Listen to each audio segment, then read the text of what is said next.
Representatives from these countries are negotiating a comprehensive plan of action that, when implemented, would ensure that Iran does not acquire a nuclear weapon and that Iran's nuclear program is exclusively peaceful. That was Rosemary DiCarlo, Deputy Representative of the United States to the United Nations.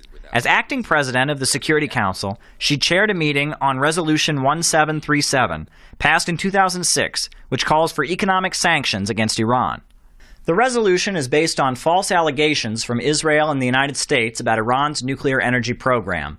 Iranian leaders have always been clear that they do not seek to develop nuclear weapons. Bill Doors, a political analyst from the International Action Center, says the sanctions are not about nuclear weapons, but about halting economic development in the Middle East. The Islamic Republic of Iran does not give its oil money to the United States. Rather, it spends it on its own needs, and therefore the United States doesn't want Iran to have nuclear power.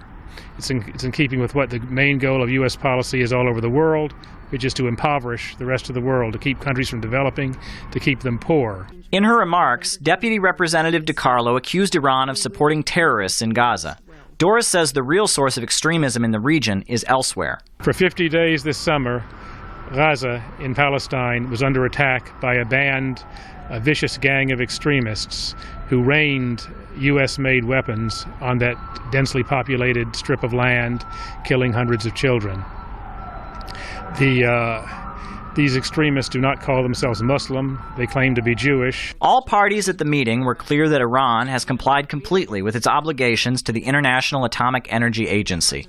All speakers were optimistic about the continuing negotiations, which point toward the possibility of the illegal unilateral sanctions on Iran being lifted. Caleb Maupin, Press TV, New York.